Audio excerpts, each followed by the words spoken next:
y terrible. Bueno, 2 millones de acres en California, y los de este año en Australia fueron 12 millones, 12 millones de acres, ¿no? Entonces realmente muy desafortunado, murieron una gran cantidad de animales, entre obviamente el consumo de toda la parte de boscosa, etcétera. Luego tuvimos el cinturón de fuego del Pacífico, que más de 10 volcanes hicieron erupción prácticamente al unísono, incluyendo un brazo de los más agresivos que ha sido el Krakatoa. Y además hemos tenido pues la invasión de langostas en el este de África más grande en más de 70 años. Y además de todo eso que les acabo de decir, como saben, pues el COVID. Entonces no ha sido un año pues nada fácil, inclusive sin querer molestar a nadie, pero pues ha sido un año tan inusual que hasta el Cruz Azul ganó la Copa, ¿no? Entonces ha sido un año, digamos, bastante inusual en muchos sentidos. Entonces aquí, estos son los 4 puntos que me gustaría tocar con ustedes. Primero, una actualización de algunos números del COVID, que seguro ya la mayoría de ustedes ya se volvieron epidemiólogos de todo lo que han leído. Después hablar ya ahora sí del impacto económico y financiero y de los apoyos que ha habido o no ha habido. La parte de recuperación, cómo pensamos que va a ser, y algunos temas de mediano plazo que nos parecen relevantes en México. Entonces, vamos con la primera parte, el tema del COVID. Aquí, pues nada más como comparando un poquito, me voy a enfocar solo en 2 estadísticas aquí muy rápidas. Ángulo superior izquierdo, la influenza estacional en azul normalmente y desafortunadamente se lleva alrededor de 500,000 personas al año, ¿no? Esto ha pasado en los últimos 4 o 5 años, y ya para el COVID, que todavía no cumplimos ni un año con él, ya se ha llevado a 783,000 personas, ¿no? Entonces, muy desafortunado para que veamos el grado de letalidad, ¿no? Porque recordemos que en la influenza estacional pues prácticamente todos estamos expuestos al COVID, afortunadamente no todos, y además pues en el COVID nada más es de enero a agosto. En cambio esos 500,000 de la influenza estacional son 12 meses, ¿no?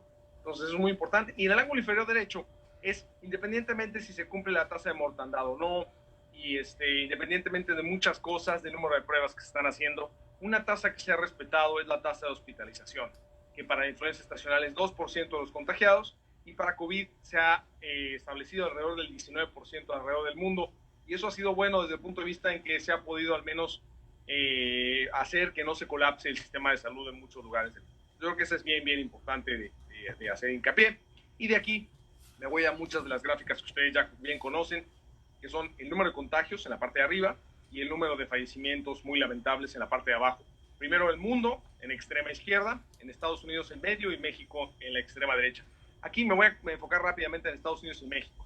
En Estados Unidos, lo que podemos ver en la gráfica del medio arriba, que es el número de contagios diarios, recuerden, no son acumulados, es que tuvimos el primer brote, como que se calmó, y tuvimos ese segundo brote o rebrote, que además fue peor que el primer brote, ¿no? Entonces eso es muy importante, y bien importante en este sentido es la parte de abajo, el número de lamentables fallecimientos, que pues vimos un incremento muy significativo. Sin embargo, en este segundo brote ya no fue tan fuerte el incremento de fallecimientos, que tiene que ver con 3 cosas. Uno, que las personas que están saliendo y se están arriesgando, pues a lo mejor tienen menos factores de riesgo, ¿no? Número 2, que los hospitales han aprendido a manejar mejor la enfermedad, aunque todavía no haya cura ni vacuna. Y número 3, que pues algo bien importante es que la gente mucha se está cuidando, ¿no? Sí hemos visto esos temas donde en Estados Unidos, por un tiempo, si eras simpatizante de los republicanos, no usabas cubrebocas, si eras simpatizante de los demócratas, sí usabas cubrebocas. Eso ya se ha perdido, afortunadamente, gracias mucho a que el presidente Trump ya dijo que era patriota utilizar el cubrebocas, pero eso también, sin duda, ha ayudado a observar estos protocolos de sanidad. Entonces, pues, eso ha hecho que al menos el grado de mortandad no sea tan terrible como en la primera etapa, y que además difiera mucho del número de contagios. En el caso de México, bueno, todavía se discute si ya alcanzamos el pico o no, en un modelo que ahorita les voy a enseñar que tenemos nosotros, que no es epidemiológico, es un modelo estadístico econométrico de un economista. Nosotros pensamos que ya tocamos pico, ¿no? Y que pues así como tardaron varios meses en poder alcanzar el pico, probablemente tardamos muchos meses en que alcancemos otra vez el valle. Y algo, pues, dentro de lo que se puede decir más o menos bueno, aunque obviamente nunca es bueno, es en la parte de fallecimientos, en la parte verde abajo, a la derecha, es que el pico lo alcanzamos el 3 de junio pasado con N, y que aparentemente, pues no, ya ese fue el pico, y lo que ha pasado es que hemos estado como en una meseta de entre 700 y 900 fallecimientos diarios. Me gustaría muchísimo que bajaran, no han bajado, pero al menos no hemos alcanzado otro pico. Ahora, algo que seguro todos me van a decir de ustedes ahorita es, bueno, pues todos estos números están muy bonitos, pero hay un subreporte muy importante en el mundo, y que en México el subreporte todavía es mayor. Tienen toda la razón. Y ahorita les voy a decir 2 cosas al respecto. Si vemos el número de pruebas por cada 100,000 habitantes del lado izquierdo, pues sí, México tiene muy pocas pruebas. Ya no somos el último o penúltimo como hace algunas semanas que llegamos a ser el número 64 por allá. Ahora ya estamos en un número mejor, perdón. Llegamos a hacer 400 pruebas por cada 100,000 habitantes, según esta información de la ONU, que pues tardan un poco en actualizar. Lo más actualizado que tenemos el 7 de agosto, más o menos estamos haciendo 796 pruebas por cada 100,000 habitantes. Muy bajas, inclusive con muchos países emergentes como Turquía, como Polonia, etcétera, que pues andan más cercanos a los 6,000, 5,000, 6,000 pruebas. Bueno, y obviamente Estados Unidos trae números arriba de los 18,000 pruebas por cada 100,000 habitantes. Entonces sí hay un tema de subreporte en todo el mundo, pero en México es más todavía. Se fijan en esa gráfica, pues estamos más, salvo Japón, los demás pues a niveles de Ghana, Senegal y Togo, ¿no? De algunos países de África subsahariana. Y algo bien importante es que este subreporte no nada más se refleja en el número de contagios, sino también se refleja en el número de fallecimientos. Si vemos en las gráficas de la derecha, no sé si habrán leído este artículo de la revista Nexos, ¿no? De estos dos científicos de datos, Mario Zavala y Laurian de Espeguel, que escribieron un artículo el 25 de mayo, en donde lo que hacían, porque lo han estado actualizando, lo que hacían es tomar el número de actas de defunción de la Ciudad de México y, sin importar cuál era la causa de fallecimiento, comparar el número de actas con los años 2016 a 2019 y el promedio. La verdad es que el promedio 2016-2019 no tiene mucha varianza. Es un promedio bastante fidedigno de lo que realmente ocurre. Y si vemos ese promedio, vemos la línea gris en la gráfica de arriba a la derecha. Ese es el promedio 2016-2019, que insisto, no tiene mucha variabilidad. Estos sí son acumulados, no son de funciones diarias, afortunadamente. Y el rojo es a lo que llaman ellos exceso de mortandad, ¿no? Que es ese número adicional por arriba de ese promedio.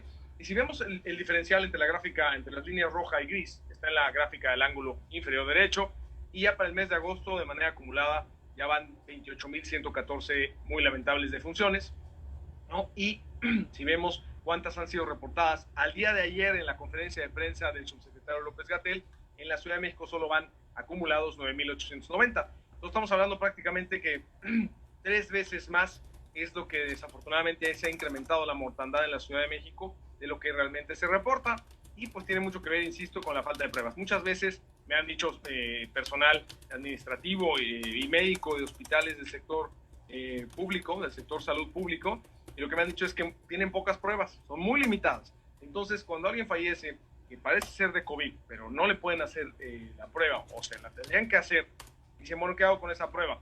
¿La utilizo para el que viene enfermo, está vivo, que necesita un diagnóstico y curarse, o la utilizo para esta persona que ya falleció? Y desafortunadamente, pues ya entonces no se sabe esa persona realmente si falleció o no de COVID, porque no pueden ponerle en el acta de defunción que falleció por COVID, y le ponen lo que ya hemos escuchado, le ponen el nombre de neumonía atípica, ¿no? Entonces, pues este tipo de estudios como el que está aquí, que pues a lo mejor inclusive hay gente que no falleció por COVID, ni siquiera de manera real, que va a estar ahí contabilizada, pero que a lo mejor es una víctima indirecta de COVID. Hemos escuchado de casos de personas que desafortunadamente tienen algún problema, y en ese problema que traen, tipo infarto o algo así, que a lo mejor no es relacionado con COVID, llegan al hospital y no lo pueden atender por temas de COVID, porque son hospitales libres de COVID, se les tiene que hacer la prueba, y mientras están viendo lo de la prueba, la persona desafortunadamente fallece. Muy desafortunado, pero entonces son víctimas indirectas o directas de COVID, y eso es lo que vemos. Ahora, algo bien importante, independientemente del subreporte, hay una cosa bien interesante aquí que ustedes conocen muy bien en estadística, que normalmente cuando se comete el mismo error o se le pone el mismo obstáculo o hay el mismo problema con el cual se tratan los datos de manera consistente, lo que pasa es que el número no va a ser preciso, que es lo que pasa en México y en la mayor parte del mundo, pero al menos la forma de la curva sí va a ser precisa.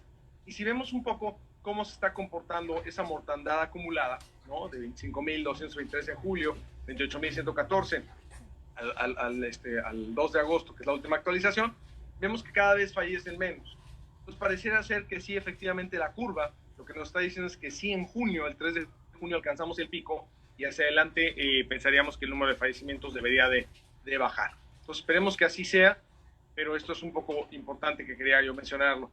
Ahora, ¿cómo se ven las cosas? Insisto, no somos epidemiólogos, pero este es un modelo que tenemos estadístico. Hay dos tipos de modelo, ¿no? El modelo epidemiológico, que se basa en cómo se contagia la enfermedad hacia adelante, y están los modelos estadísticos econométricos que hacemos más los economistas, que lo que hacemos es, pues, tratamos de acercar nuestro modelo predictivo a las observaciones del pasado y con eso y algunos supuestos más tratar de predecir el futuro.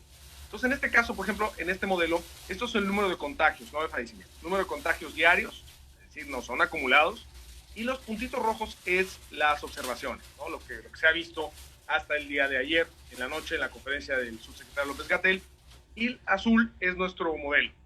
Lo que hicimos fue, entonces, maximizar el grado de fit, es decir, qué tanto se parece nuestro modelo a las observaciones, nos da un 94% de fit, entonces eso nos daba que el pico era el 9 de agosto, porque empezamos a estimar ya algunos meses atrás.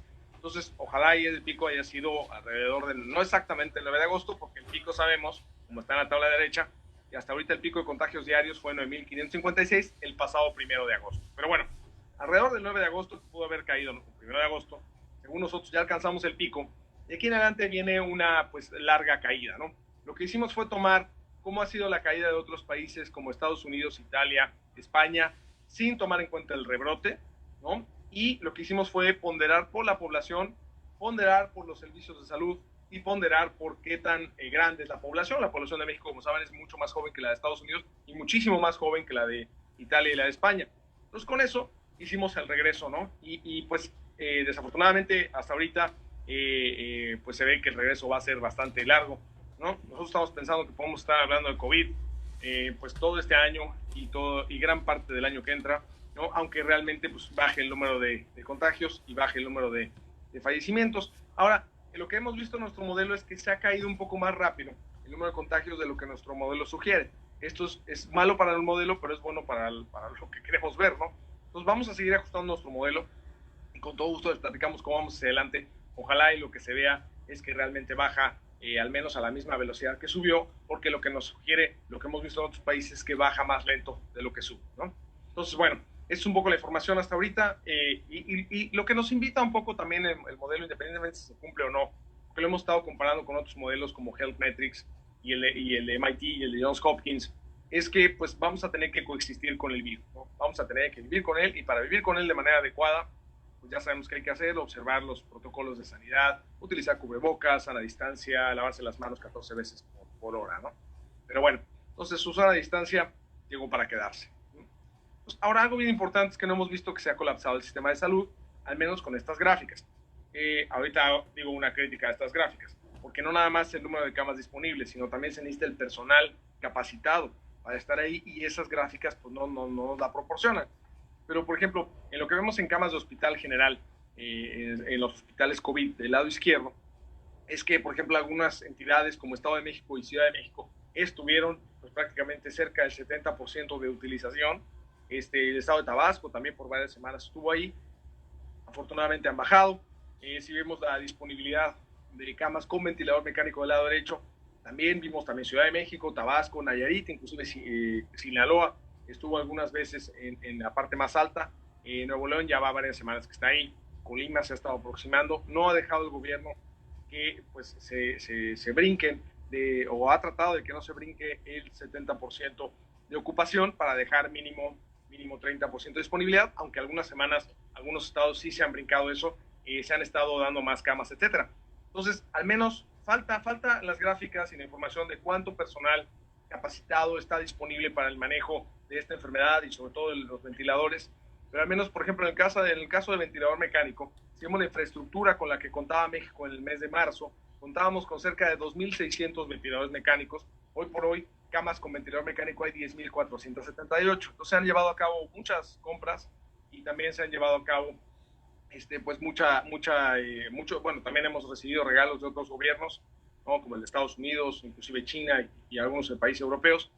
Y también pues se ha tratado de capacitar al personal, pero realmente pues todavía si vemos estas gráficas con el personal autorizado o si vemos por ejemplo con la tasa de éxito de los hospitales privados contra los públicos, desafortunadamente la tasa de éxito en los hospitales públicos es mucho más baja que los privados, ¿no?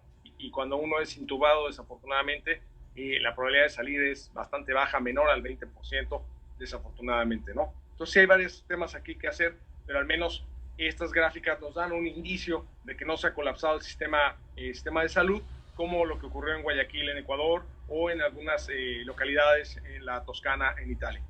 Ahora, el tema del semáforo. El tema del semáforo, que tiene mucho que ver con el tema de cómo se reactiva la actividad económica, o es lo que se plantea. Pues vemos que, salvo el estado de Campeche, que ya está en amarillo, los demás están en rojo o naranja. Ha habido estados que han estado en rojo, pasan a naranja, de naranja a rojo. Y pues lo que te sirve más que nada el semáforo para la industria, por ejemplo, como la de ustedes del transporte, está que en una parte está muy ligada al Tratado de Libre Comercio, es que al menos con el sistema de semáforos te permite no nada más ir tratando de administrar la actividad económica por entidad federativa o por municipio en algunos casos, sino también te permite conectarte con la cadena de valor de todo el Tratado de Libre Comercio.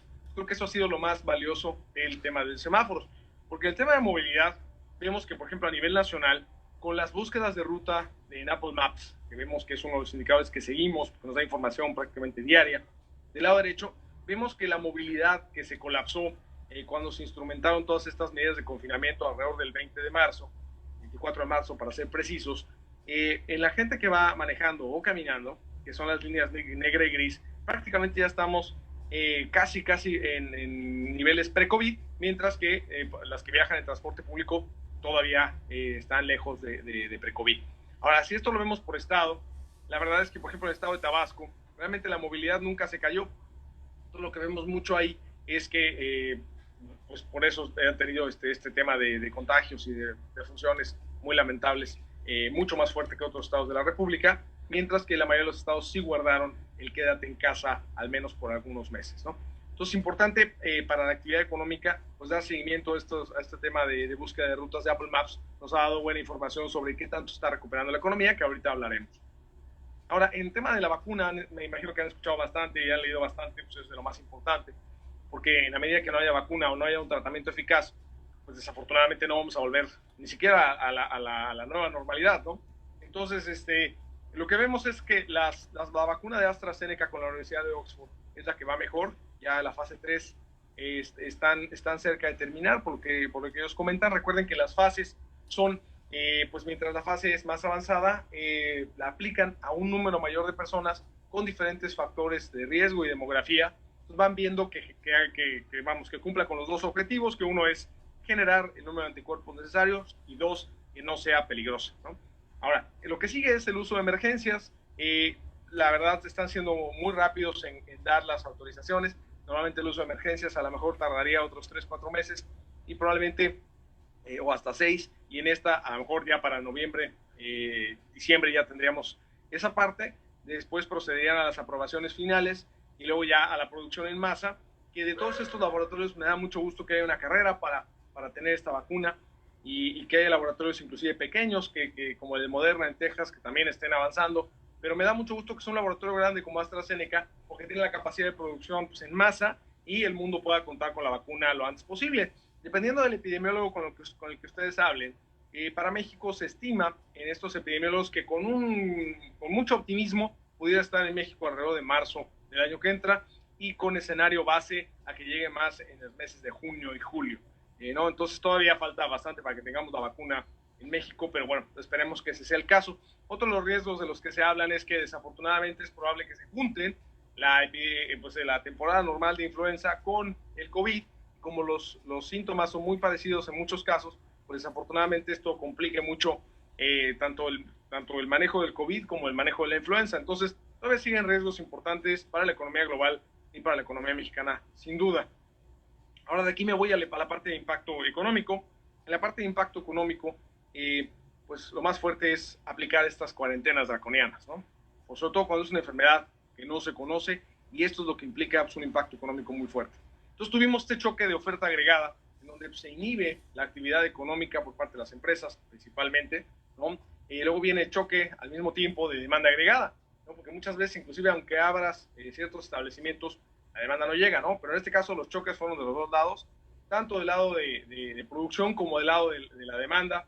Tuvimos el choque financiero también, sobre todo por los cambios en la versión al riesgo de los participantes de mercados financieros. Y lo que ocurre es que normalmente ante este tipo de choques, lo que hacen es vender instrumentos financieros riesgosos, bolsa, etcétera, y se refugian en bonos del Tesoro americano, particularmente en el dólar, ¿no? Entonces, ante estos tres choques, hemos tenido apoyo fiscal tanto del lado de la oferta de la demanda agregada, estoy hablando a nivel global, obviamente en México ha sido muy limitado, ¿no? En muchos lugares hubo apoyo fiscal del lado de la oferta agregada, se les dio transferencias a las empresas para que mantuvieran empleo. En otros, ya sea se les dio nada más al lado de la demanda, transferencias a las personas para que sigan consumiendo, o fue apoyos de los dos lados, ¿no? De oferta y demanda agregada, como en Estados Unidos. Y además vimos un gran apoyo monetario en muchos lugares del mundo para disminuir el costo financiero y proveer liquidez. Entonces, prácticamente así se explica de manera muy rápida con cuadritos cómo estuvo el tema del contagio a la economía de parte de COVID. Entonces, me voy rapidísimo con el choque financiero, que tuvimos una primera oleada en extrema izquierda, donde fue el brote de la epidemia. Se esperaba que fuera algo parecido al SARS de 2002, en el cual, si ustedes recuerdan, pues todo quedó contenido en Asia, ¿no? Aunque sí se advertía que el impacto económico iba a ser más grande. ¿Por qué? Porque pues, China es mucho más relevante hoy que lo que era en 2002. En 2002 era el 8% del PIB global, hoy es el 20% del PIB global. En 2002 era el consumidor del 15-18% de los principales insumos como acero y cobre, hoy es el consumidor de cerca del 50% de estos insumos básicos. Entonces se advertía eso, pero ahí quedaba. Sin embargo, vino la segunda oleada.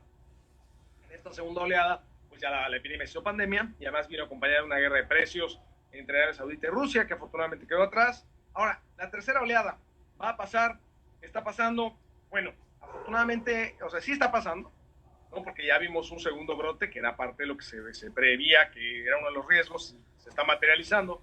Afortunadamente no es el tsunami que vemos ahí. Un tsunami hubiera sido un contagio financiero, es decir, que de plano bancos importantes a nivel global hubieran quebrado y hubieran ocasionado así como el Lehman Brothers, ¿no? Entonces, por el momento, no es que no hubiera bancos vulnerables que les pudo haber pasado eso, es que hubo bancos centrales, como la Reserva Federal, el Banco de Japón, el Banco Central Europeo, que proveyeron de liquidez tremendamente, bajaron las tasas muy rápido a cero, algunos inclusive ligeramente el terreno negativo, y la mayoría de ellos instrumentaron estos estímulos cuantitativos en la parte vamos, imprimir billetes, ¿no? Recuerden que lo que se trata de hacer es bajar el precio del dinero, que es la tasa de interés. Cuando ya se baja a cero, ya no te da mucho la parte del precio, y todo en economía es precio o cantidad. Entonces, por el lado de la cantidad, sigues estimulando por medio de estos estímulos cuantitativos, donde te pones a comprar bonos y riegas liquidez.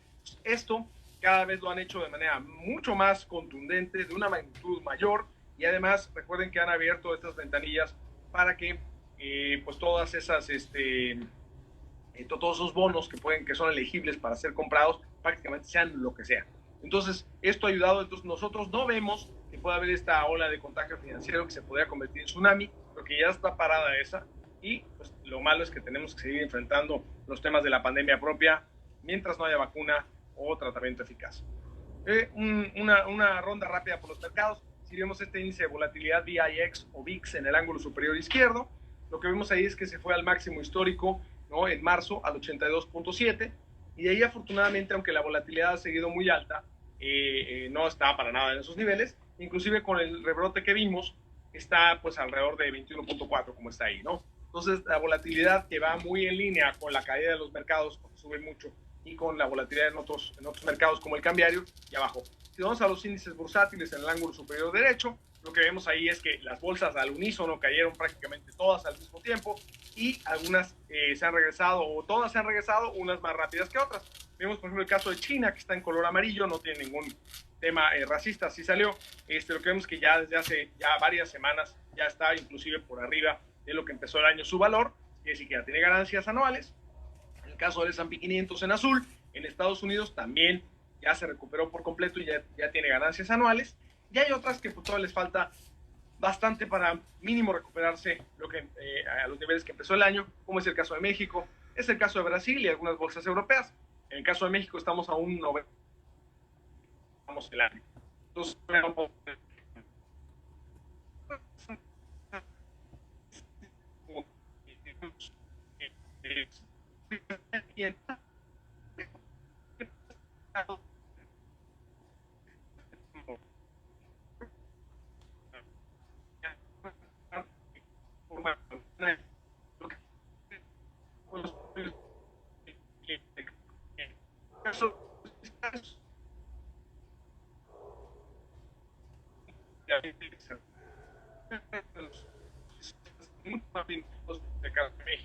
pues se tarda mucho más en lo que está decidiendo de cómo será la recuperación de nuestro país. Si no vamos a la dinámica del dólar, en el izquierdo, Ahí vemos que prácticamente el dólar se fortaleció contra todo o las divisas extranjeras. Valor.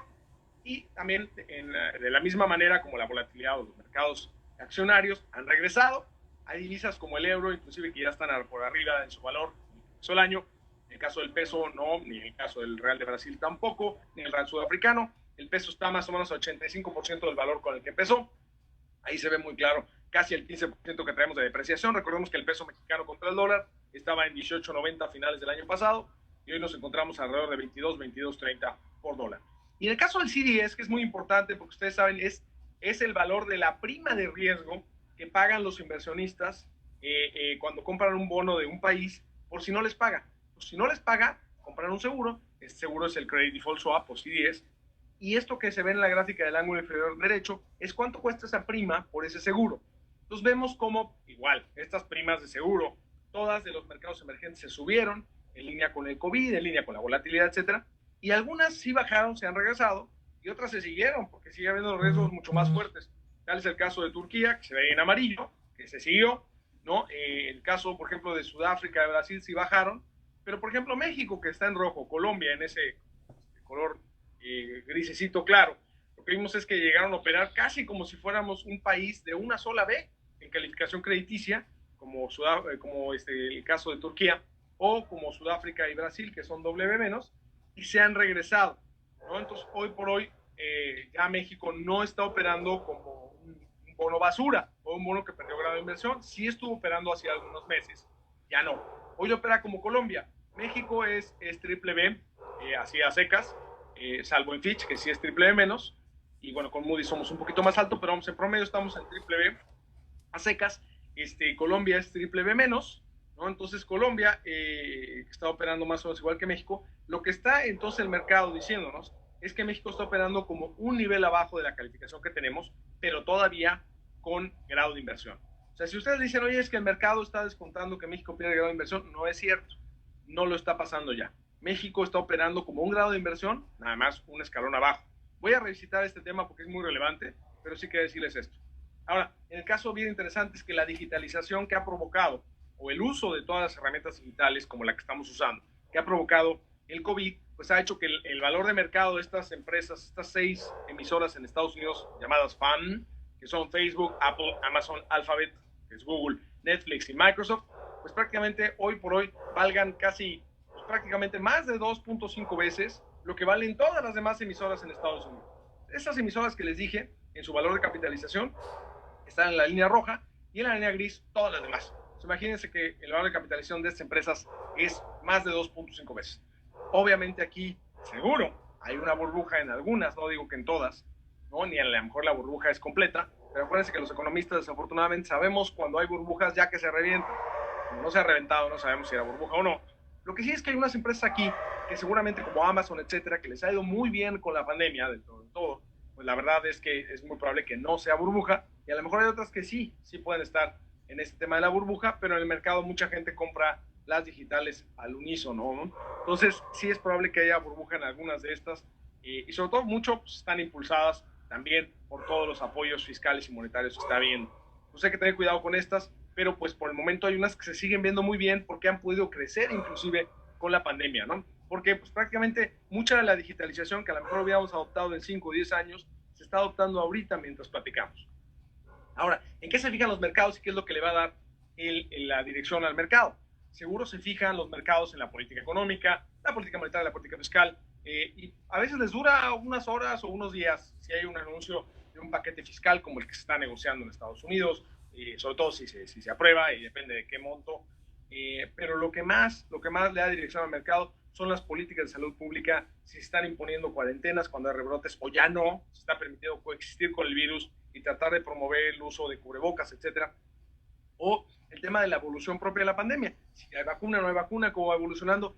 Esto es lo que realmente le está dando dirección a los mercados financieros. Ahora, todo esto no es lo único, como saben, pues es esto, pero además también tiene mucho que ver todos los riesgos geopolíticos que siguen ahí, que los dejamos de ver por un tiempo, pero que siguen muy latentes. Tal es el caso del acuerdo comercial China-Estados Unidos, que ese no lo hemos dejado tan atrás, porque justo se empieza a juntar con el proceso electoral en Estados Unidos, pero está el embargo todavía de Irán, los recortes de la OPEP, los acuerdos de la Unión Europea y el Reino Unido para el famoso Brexit.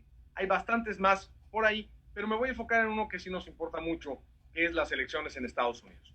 Pues ya estamos prácticamente a 75 días de las elecciones en Estados Unidos, ¿no? Que van a ser el martes 3 de noviembre.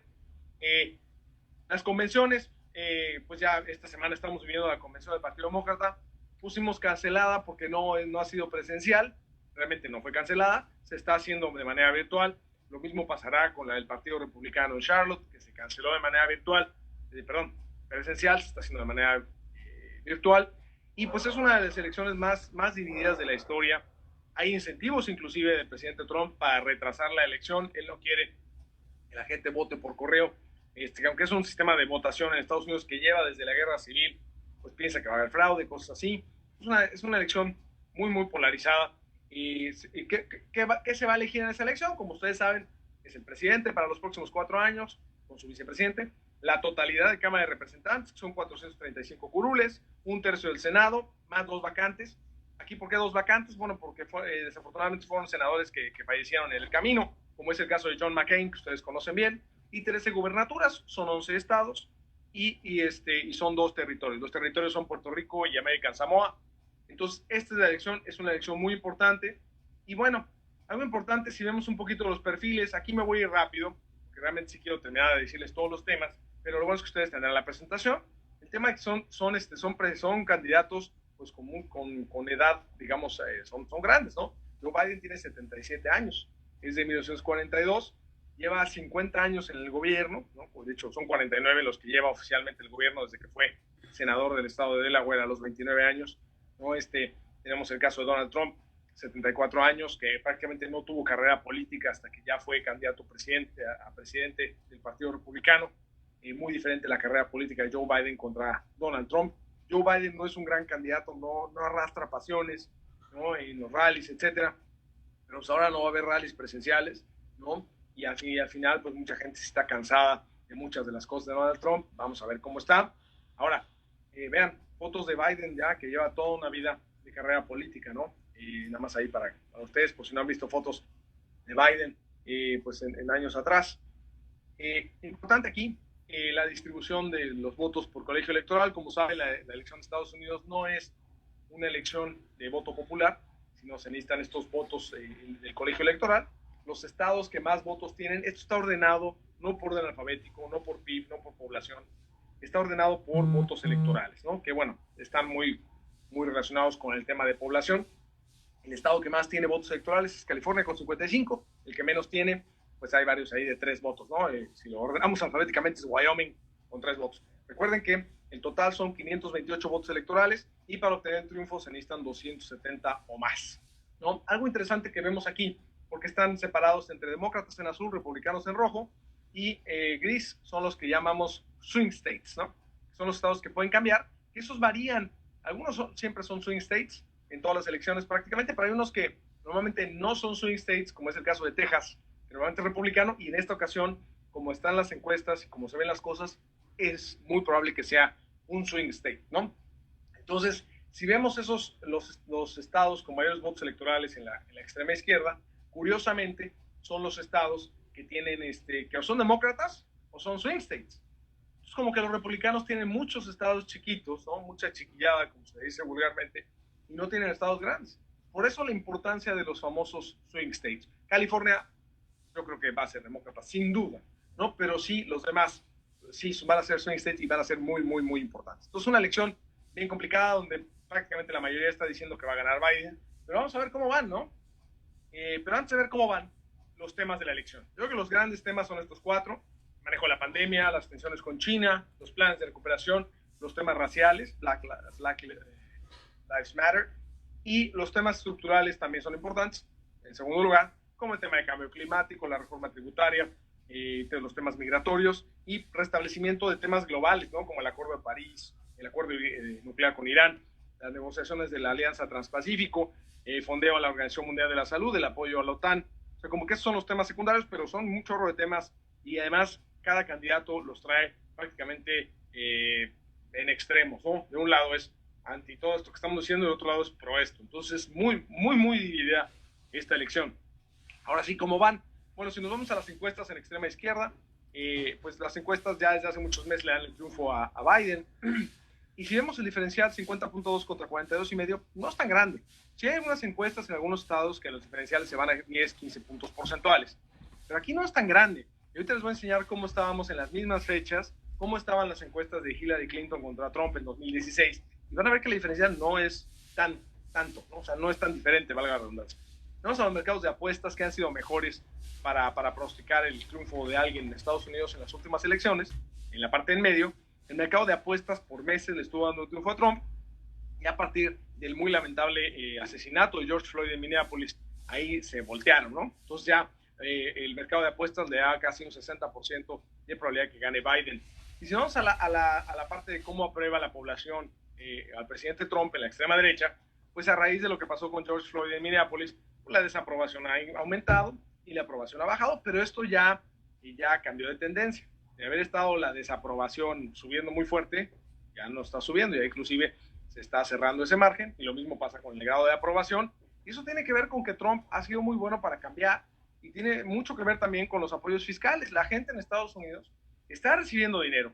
Si ustedes, por ejemplo, vivieran en Estados Unidos y tuvieran o no tuvieran trabajo, pero por ejemplo una persona que gana menos de 140,000 pesos al mes, tenga o no trabajo, ya recibió un cheque de 25,000 pesos, ¿no? Entonces, ese tipo de ayudas, pues, hacen que, pues, por mucha ideología que haya, pues, mucha gente de todas maneras vaya a votar realmente pensando en qué tan contento está con su bolsillo. Y la economía con Trump no ha estado mal, ahorita ha sido la pandemia, lo que sea, pero ha habido muchísimos apoyos. Yo creo que eso es bien importante para esta elección.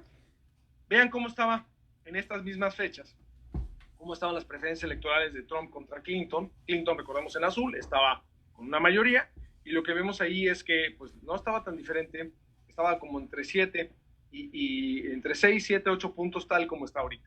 Entonces, que la gente diga va a ganar Biden arrolladoramente, no necesariamente. Estamos muy parecidos a cómo estaban las preferencias en 2016, y recordemos que siempre el triunfo prácticamente lo tuvo Clinton. Hillary no ganó la elección. Entonces, muy importante ahí. Los votos electorales que estaban en disputa eran 111, como se ve en gris ahí. Entonces, hoy por hoy, hay más votos electorales que están por definirse, y eso hace que la elección todavía sea muy difícil de saber quién va a ganar. Aquí está cómo quedaron los estados cuando fue la elección de Trump, ¿no? Recordemos, los rojos son republicanos, los azules son demócratas, y así es como se ve ahora el mapa, ¿no?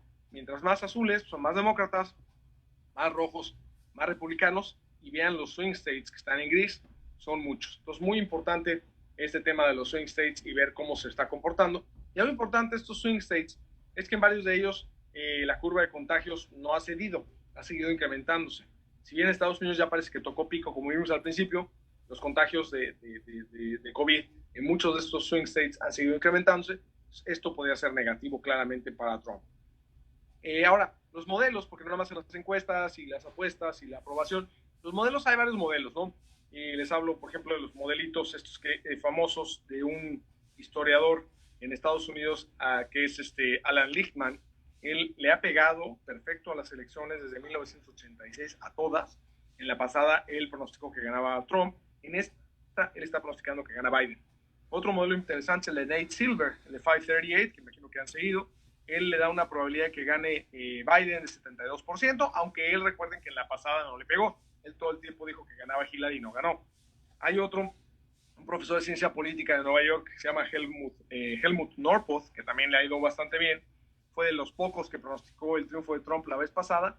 Él dice que va a ganar Trump de nueva cuenta. Y este modelo que les estoy presentando en la gráfica, que de quién es, este es el modelo The Economist. Me parece un modelo muy interesante por la forma en que lo construyeron. Es abierto, ustedes se meten a la página, pueden ver qué datos usa, pueden ver cómo lo calcula, y me parece un modelo muy robusto, ¿no? Porque toma en cuenta el voto electoral y toma en cuenta el voto popular de una manera que me parece muy interesante. Aquí me puedo quedar bastante tiempo hablando, pero no quiero tocar los otros temas. Pero lo que sí les quiero decir es que este modelo no ha sido probado, es la primera vez que lo utilizan, y le está dando 87% de probabilidad a que gane Biden. Pero insisto, Trump sabe enmendar sus errores políticos. Él decía que no había que usar cubrebocas, y ¿qué tal ahora? Ya usa cubrebocas y dice que es no patriótico, ¿no? Ahora recuerden que también es una nueva, va a ser muy relevante cómo quedan las cámaras. En el caso del Senado, del lado izquierdo, con 3 asientos que tenga, los demócratas van a tener mayoría en el Senado.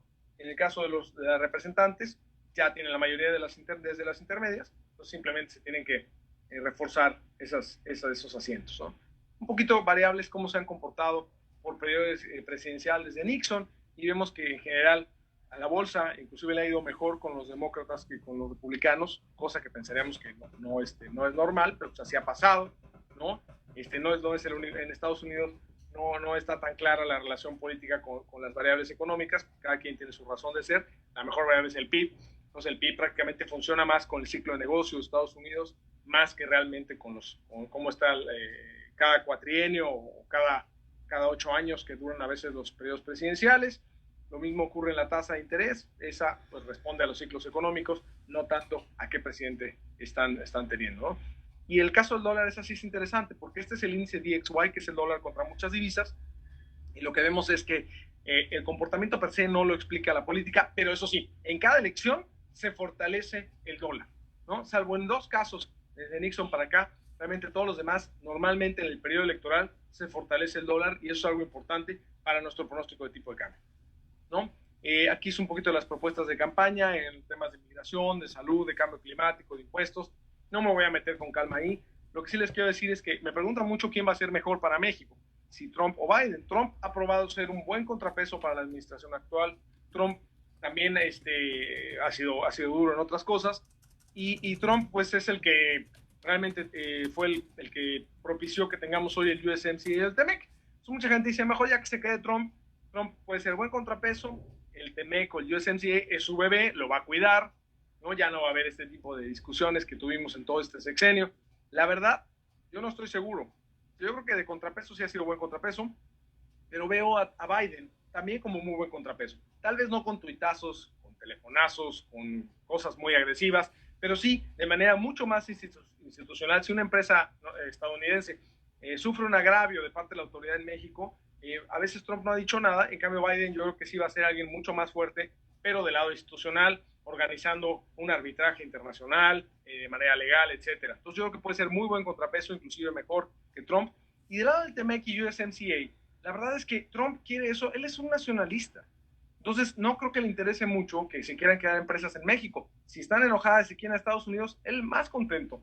Inclusive podría utilizar muchos de los temas del tratado para ser mucho más agresivo, no a favor de México, sino en contra de México y tratarse de llevar empresas a Estados Unidos. Entonces, en ese sentido yo veo a un Biden que está contento con el Tratado de Libre Comercio nuevo porque tiene más características demócratas, y ahí lo veo y no creo que vaya en contra de ese tratado. Entonces lo veo en ese tema, inclusive a Biden lo veo mejor que a Trump, porque no veo que lo vaya a utilizar de manera política para que se vayan empresas a Estados Unidos, simplemente lo va a tratar de hacer cumplir porque cumple con muchas características demócratas, ¿no? Entonces a mí me parece Biden inclusive mejor para México, no nada más en el mediano plazo, sino inclusive en el corto plazo.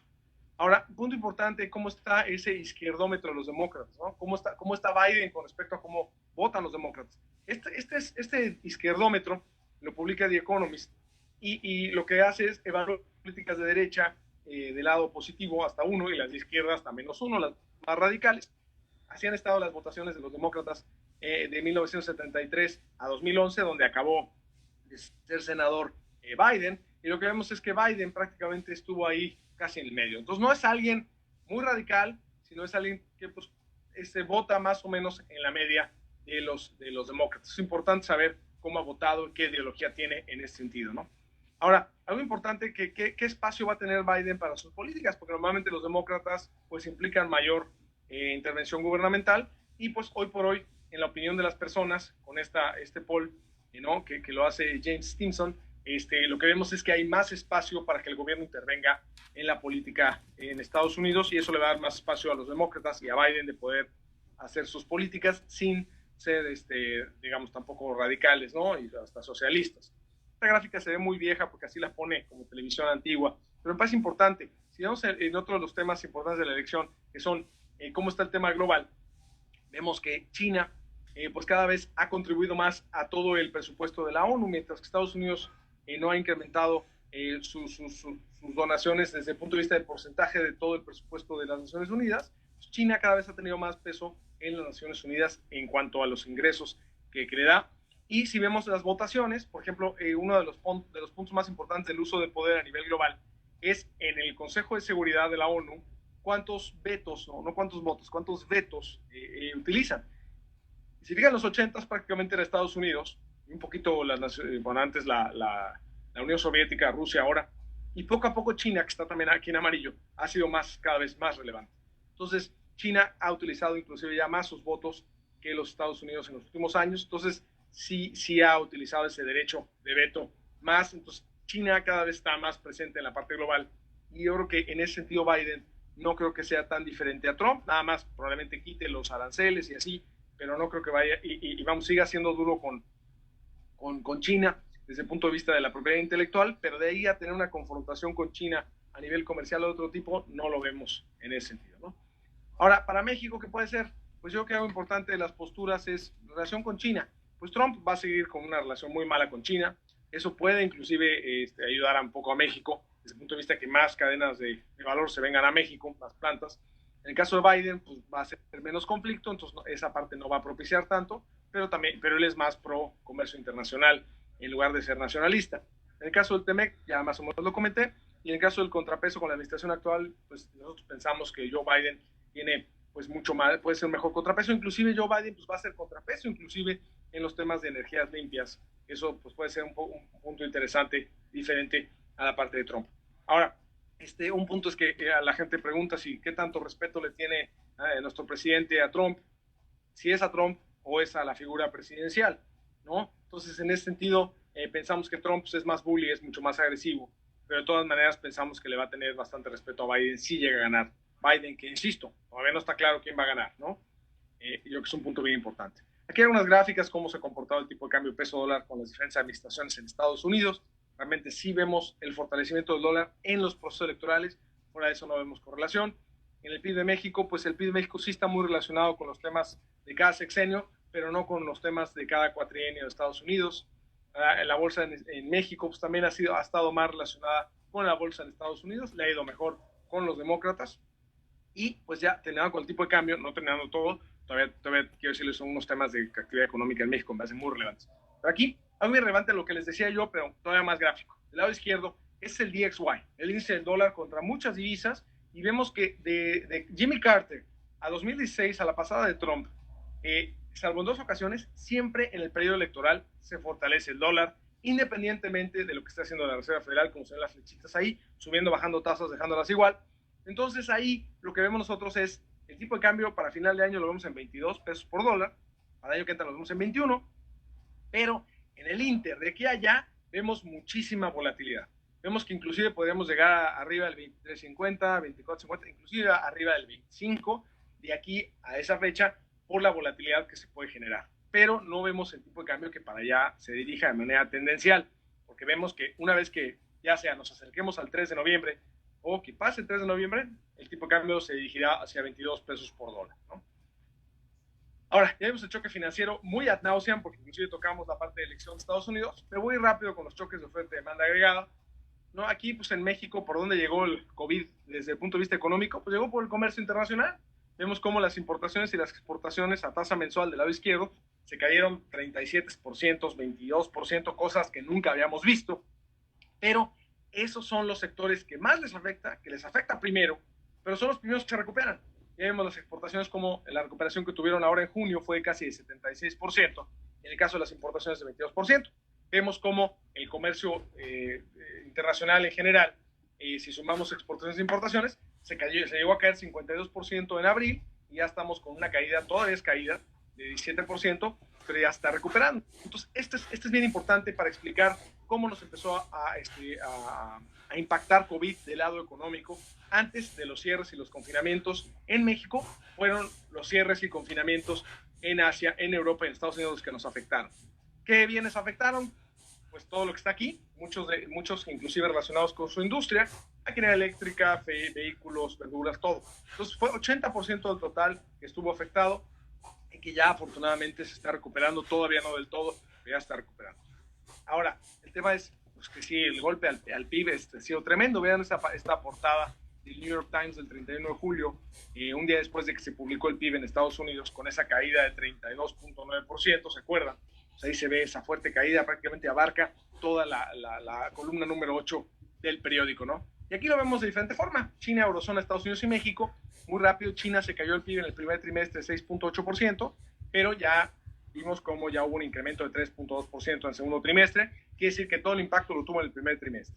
Ahora, si nos vamos a la Eurozona arriba a la derecha, la caída que tuvieron en el primer trimestre fue fuerte, pero la segunda fue mucho más fuerte. Ahora vemos ese 3.2, no se ve tan grave, pero recuerden que esa es tasa trimestral. Si la vemos anual, para hacerla comparable con la de China, es decir, segundo trimestre contra segundo trimestre del año pasado, esa fue de menos 15%.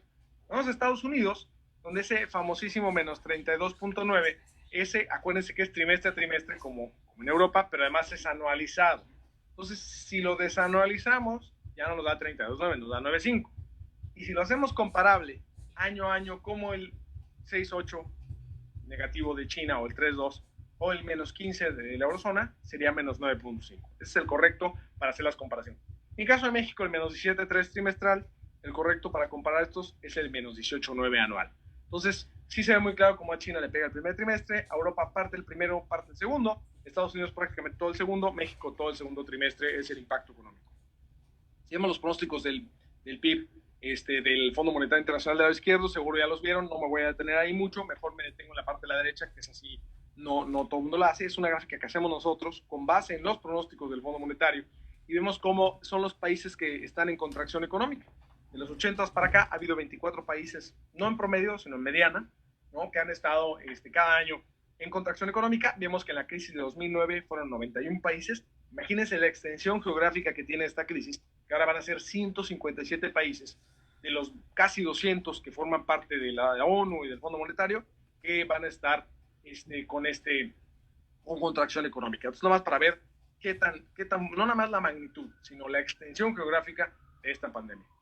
Ahora, vimos en los índices PMI, que como saben ustedes participan, muchos de ellos son índices de opinión empresarial, como la caída fue la peor que ha habido en la historia, y vimos un regreso muy importante en China, que está aquí otra vez de vuelta de color amarillo, ¿no?, que inclusive está por arriba de 50, estos índices arriba de 50 significa expansión, abajo de 50 significa contracción, y vemos las otras zonas que en muchos casos ya están llegando a los niveles de 50, o sea, nos dicen dos cosas. Uno, lo peor ya pasó, y además en varios lugares ya están en recuperación, ¿no? En el caso de México, pues vimos una caída muy fuerte de empleo formal.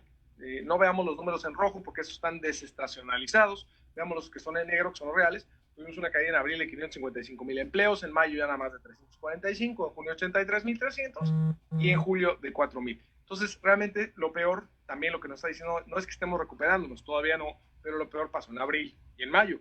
Lo vemos también en medio en ventas de autos, todavía seguimos en un número muy negativo, ¿no?, pero de todas maneras ya no está tan negativo como al principio. Y en las ventas mismas, tiendas de ANTAD, lo mismo, ¿no? Llegamos a estar 23% abajo y ya estamos menos 9.1. Ahora, claramente las ventas de ANTAD ha sido muy diferente de lo que ha pasado en las tiendas de autoservicio, que han estado con números negros afortunadamente todo el tiempo, aunque bajos, salvo abril, que mucha gente hizo las compras de pánico, pero en las tiendas departamentales pues sí, todavía están bastante mal, ¿no? Estuvieron a menos 73% en abril y ya están en julio y al menos ya siguen negativas, pero ya un 23%. Entonces, bueno, sí se ven diferencias ahí, pero ya se ve que lo peor ya pasó en la parte de actividad económica. Ahora, en el empleo, ya vimos que el empleo por parte del IMSS como que ya, lo peor ya pasó, pero ahora faltan recuperar sus empleos. Ese millón de empleos prácticamente que se perdió en el año de empleos formales, pues se necesita de alguna manera recuperar y eso se ve bien difícil que se pueda recuperar. Ahora, el problema no nada más es ese. Si nos vamos a la tasa de desempleo, que no nada más toma en cuenta a los del IMSS o a los formales, sino toma también a toda la parte informal, vemos números raros. La tasa de desempleo se nos fue de 3.2 a 5.5, ¿no? El último reporte de junio. Pero si vemos en la tablita del lado derecho, el problema es, si nos vamos al segundo renglón de abajo para arriba, que son los disponibles para trabajar, esos son personas que se han incrementado de 6 millones a 13 millones actualmente. Llegaron a estar en 20, ahora están en 13. Pero estas personas, ¿cómo las interpretamos? Recuerden que para que estén dentro de la tasa de desempleo, no nada más necesitan contestar que no tienen empleo, sino necesitan contestar que lo están buscando activamente. Entonces, muchos podrían decir no tengo empleo y no lo estoy buscando. Entonces, ¿por qué? Porque a lo mejor pues, son como, yo pongo el ejemplo del señor que vende paletas heladas afuera de una escuela, ¿no? Que sabe que durante las vacaciones pues, está cerrada la escuela y no vende, se dedica a otra cosa o vive de los ahorros, de una remesa, pero pues no busca empleo, sino se espera ese periodo. Entonces, probablemente haya personas que tengan este tipo de empleos que digan, oiga, ¿tiene empleo o no? ¿Lo está buscando? No, porque ¿para qué busco si no hay? ¿No? Está todo cerrado. Entonces, ese tipo de personas, desafortunadamente, no aparecen como desempleados, sino aparecen como disponibles y también nos encienden una alarma de que son personas que a lo mejor sus empleos, que por el momento han dicho que no están buscando, a lo mejor no regresan. Entonces, esas 13 millones de personas, que bueno, no son 13, pero son el diferencial entre 6 y 13, ¿no? Estas 7 millones de personas, poquito menos de 7 millones de personas que están disponibles para trabajar, a lo mejor varias de ellas no encuentran empleo y van eventualmente a pertenecer a la población desocupada, y eso te puede llevar la tasa de desempleo no a 30%, no a 20%, como te pudo haber sugerido el reporte de abril, pero sí a una tasa de desempleo de alrededor de 8%, ¿no? Entonces esa parte acuérdense que el empleo es la variable más rezagada. Primero ocurre todo en la actividad económica y luego el empleo responde, ¿no? Sobre todo en la tasa de desempleo. Entonces normalmente es una variable tan rezagada que normalmente lo que se sufre después de que ya lo peor ya pasó en la actividad económica, quienes están empezando a sufrir son los desempleados. Entonces esa es la parte que preocupa mucho hacia adelante, que si no tenemos una recuperación vigorosa, pues muchos de estos empleos no se van a recuperar desafortunadamente, ¿no? Ahora, para el PIB, nosotros ya desde hace muchos meses traemos una caída de PIB este año de menos 9.8%. No empezamos con este PIB, no pensábamos que iba a haber una pandemia ni que se iba a salir de China, pero esa es la tasa que hemos sostenido.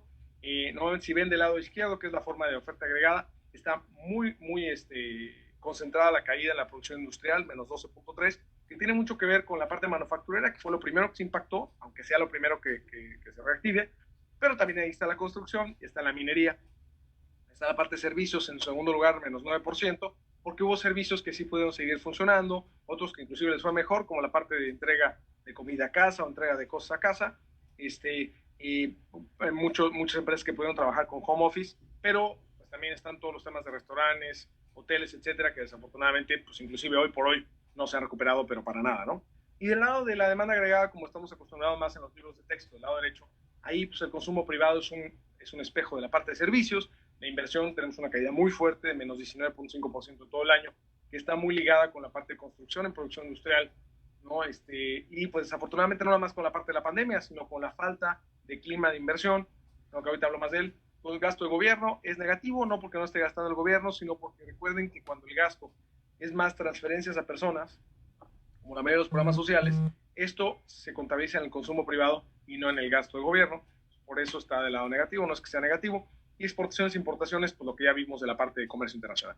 Pues el PIB, si lo vemos en México, tenemos del INEGI disponible desde 1980 a la fecha, pero haciendo un esfuerzo de arqueología económica dirigido por Jonathan Heath, el subgobernador del Banco de México, vemos que si tenemos el PIB desde finales del 1800, esta caída de 9.8, si se materializa, sería la peor desde 1932, ¿no? Creo que eso es importante comentarla. Pues sí, es muy fuerte la cierre de actividad económica. Algo bien importante es que, a pesar de que sea la peor recesión desde 1932, no va a ser la peor crisis. ¿Por qué? Porque ustedes ya han visto, no estamos en los 80s y 90s. Desde el punto de vista económico, peor.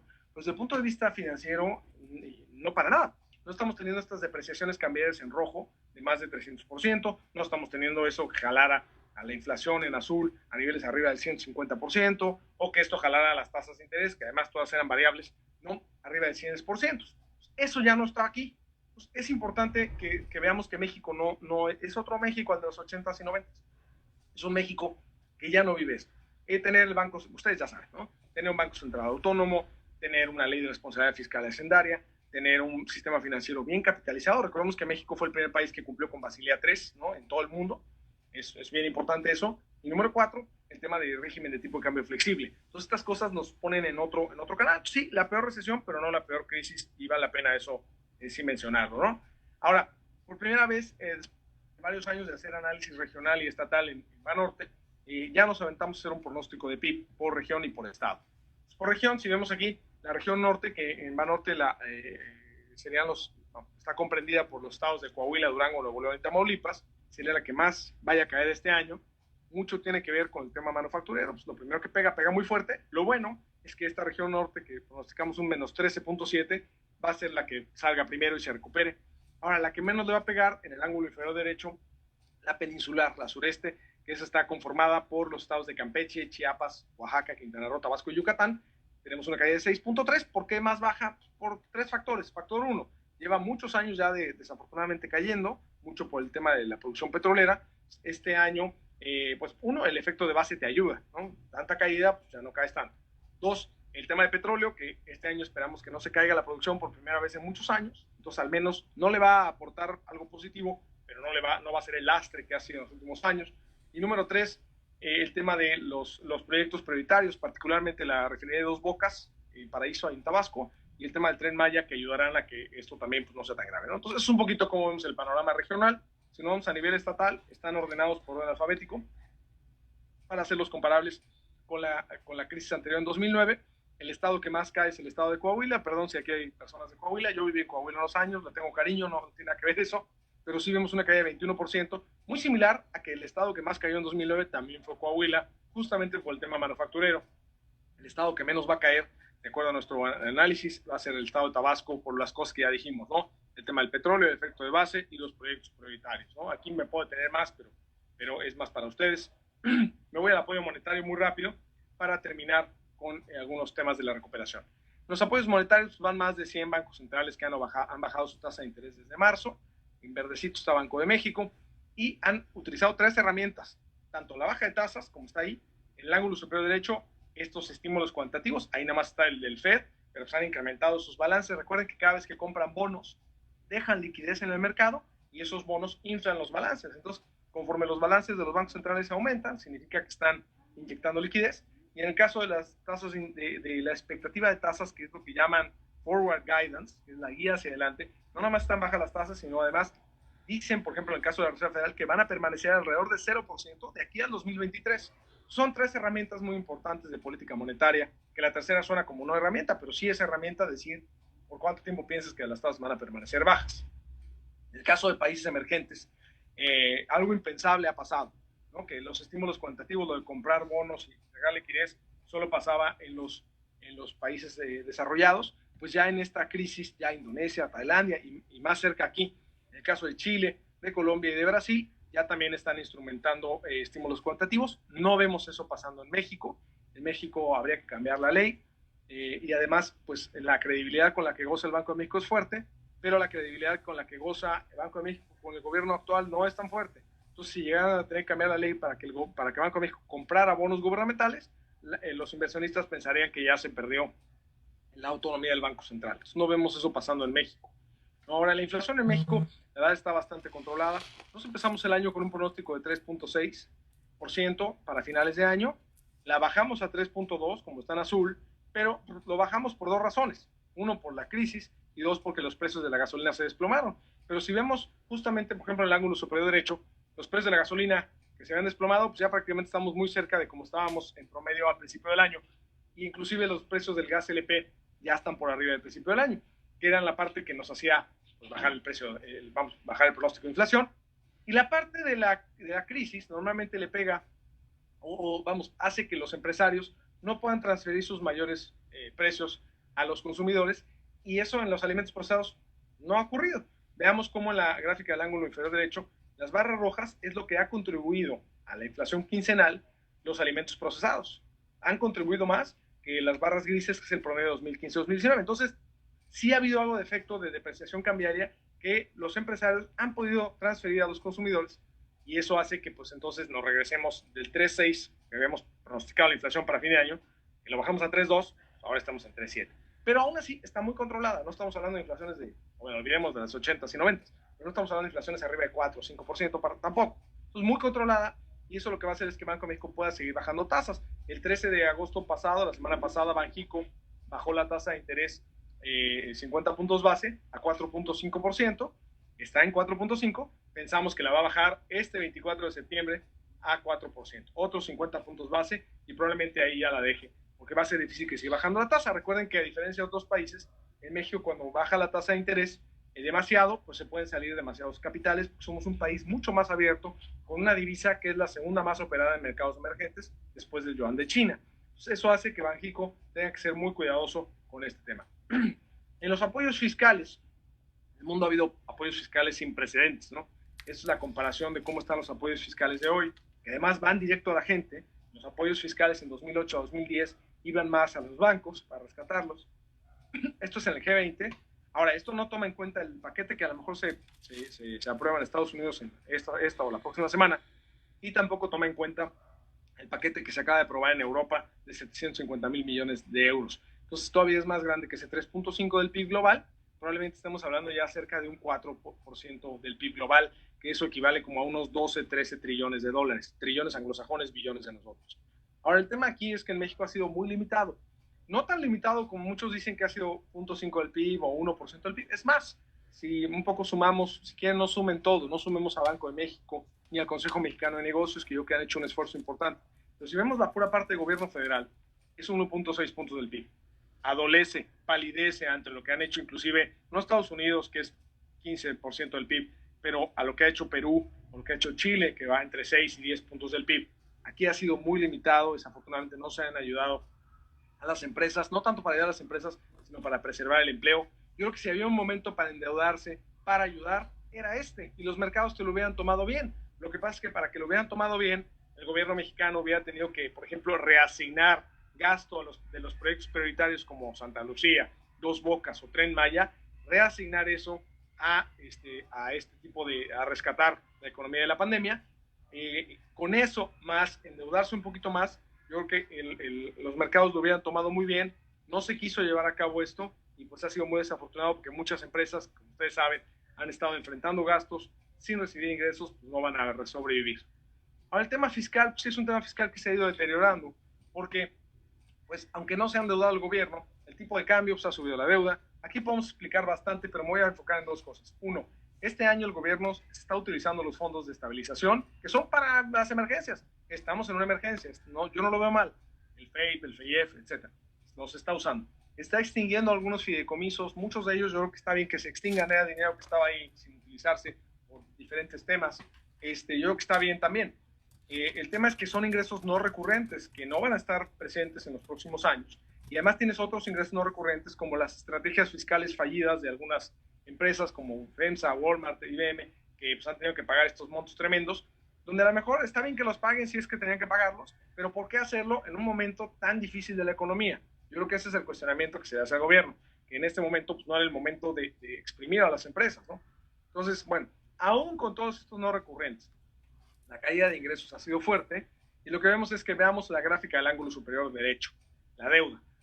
La deuda de precriterios que se entregó el 1 de abril, que se esperaba para fin de año 52% del PIB, ahora se espera en 55.4% y es un número de Secretaría de Hacienda. No es nuestra estimación, es número de Hacienda. Entonces, si vemos la deuda de 2019, que cerró en 44.8% del PIB, va a subir 10 puntos porcentuales del PIB en un año, ¿no? Es más, si vemos la gráfica de largo plazo, la deuda en el sexenio anterior del expresidente Peña Nieto, muy criticado por el tema de endeudamiento, en todo el sexenio de 2012 a 2018 subió 7.7% del PIB. En cambio, en un año sube 10 puntos del PIB y lo peor, sin endeudarse. Entonces, ¿qué hace que la deuda suba? Pues la depreciación del tipo de cambio, ¿no? El 18.90 al 22 y tantos que tenemos ahorita, 30% de la deuda todavía está en moneda extranjera, es un porcentaje bajo, pero multipliquen 17% por 30, eso te da 5 puntos del PIB de esos 10, nada más de parte del tipo de cambio donde no hay nada que hacer. 2, la caída de los ingresos, más allá de los recortes que se han llevado a cabo del gasto. 3, menor producción de petróleo versus lo previsto, aunque vayas a contar con la cobertura petrolera. Y 4, la caída anual del PIB nominal por primera vez desde 80. El PIB nominal, normalmente recuerden que es el déficit o la deuda, se divide entre el PIB.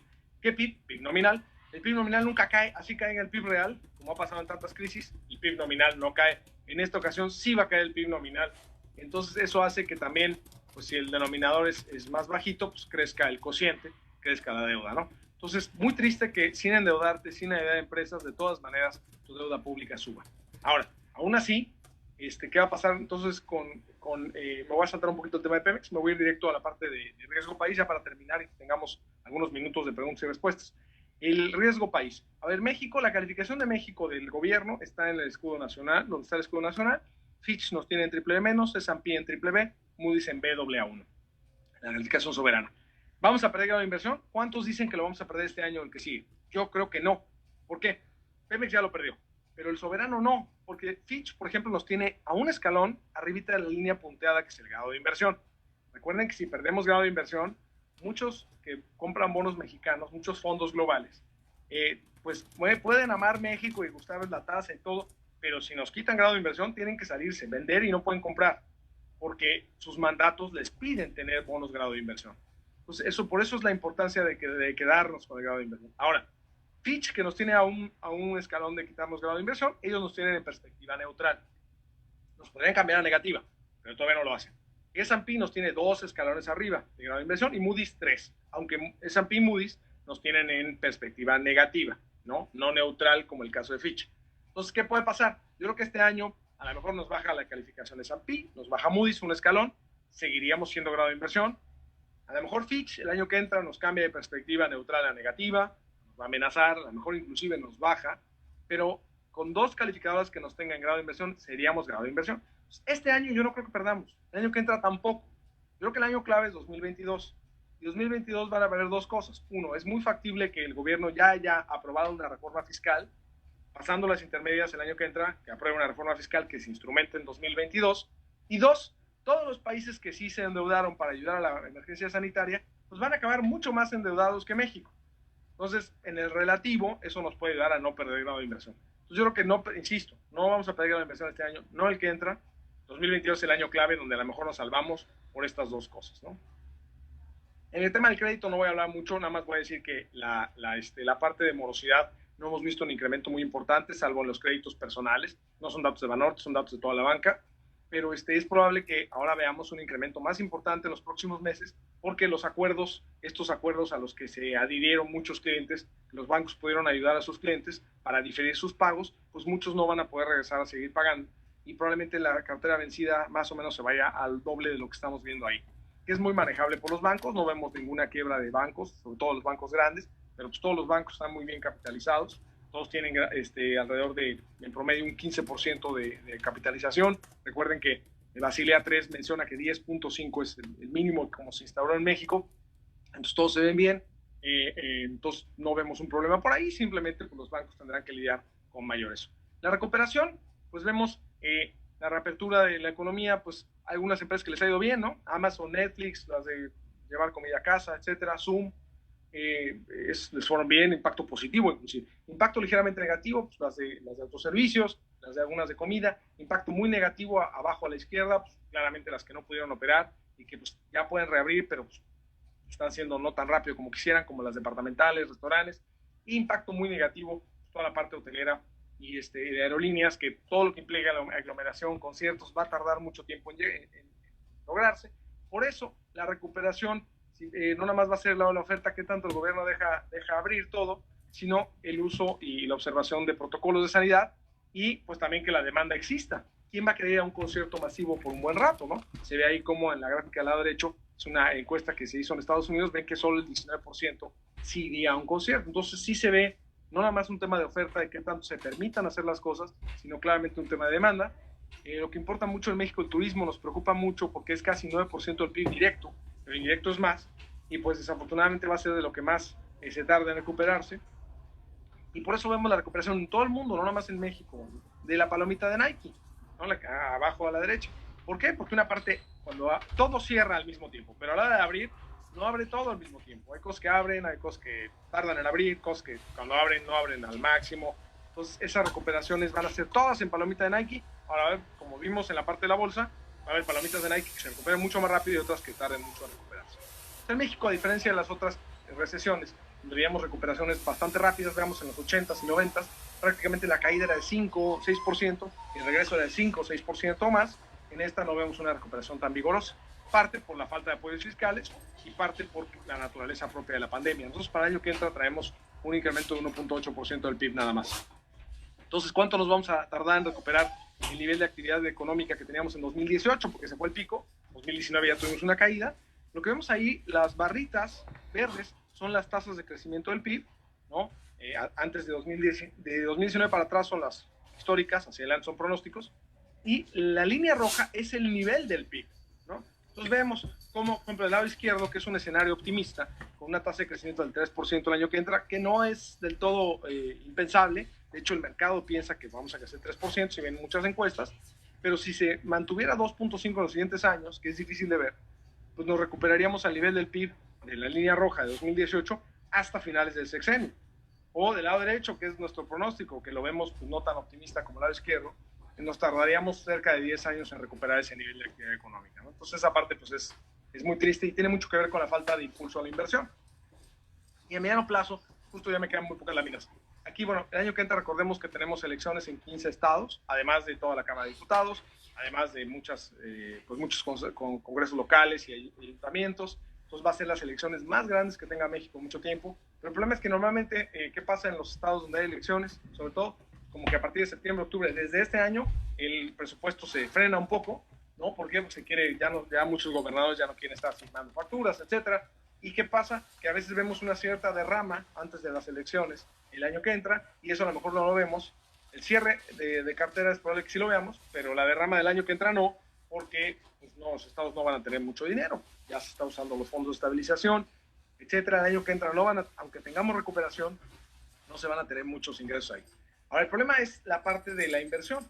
En la parte de inversión, lo que vemos es que, pues desafortunadamente, las consultas públicas que tienen baja representatividad o dudosa, la renegociación de contratos como los de los gasoductos, o los acuerdos que son anticonstitucionales, como el que se hizo con la Secretaría de Energía el 15 de mayo pasado, desafortunadamente, pues, lo que provocan es que pues haya este tipo de problemas en el cual pues, se ahuyente la inversión extranjera y la nacional también, ¿no?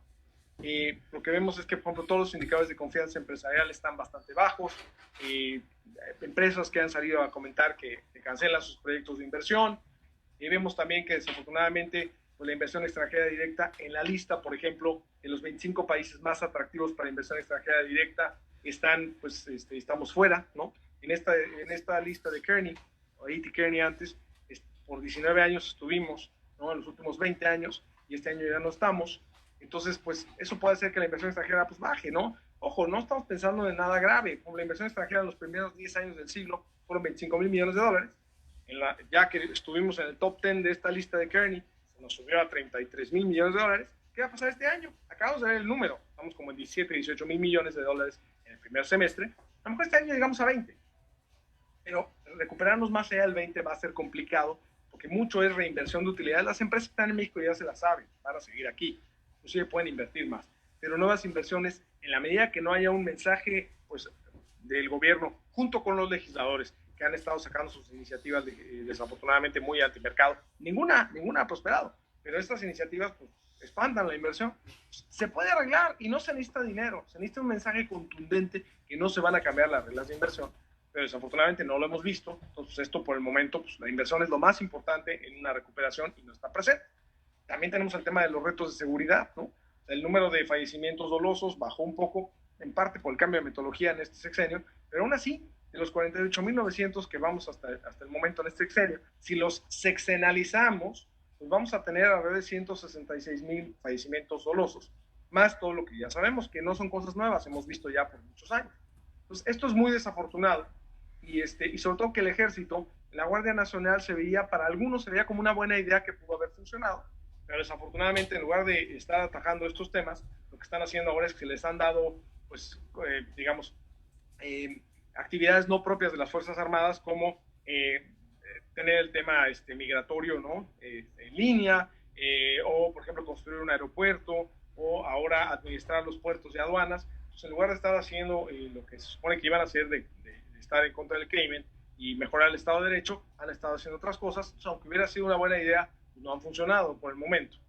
Ahora, sí ha habido cosas importantes positivas. Como el presidente, pues no podemos decirle nada. Él, lo que escribió en su libro La Salida, y después escribió, esta es la última lámina, por cierto, escribió su libro Hacia una economía moral en noviembre del año pasado, pues lo ha cumplido a rajatabla. Es by the book.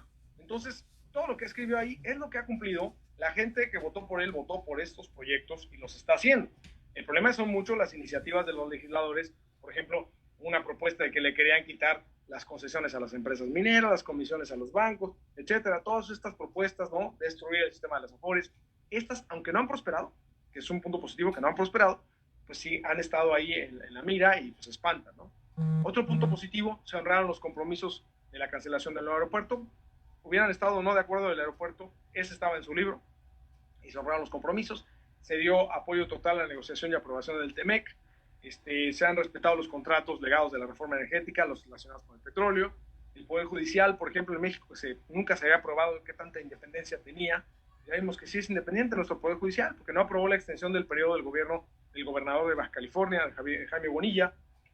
Otorgó también la suspensión definitiva para que no se le aplicaran todos los temas pues antimercado que se le estaban aplicando a las energías limpias. Entonces, ha habido cosas positivas que vale la pena también destacar, y pues es en ese sentido que todos nuestros pronósticos se basan en toda esta información. Con esto termino la presentación. Sé que prácticamente me estoy tomando la hora y media para todo, pero es que había muchos temas que sí quería platicar con ustedes. Pero yo feliz de poder sostener una sesión de preguntas y respuestas de la longitud que ustedes gusten, y les agradezco muchísimo pues toda la oportunidad de haber presentado aquí, ¿no? Déjame ver cómo ahora.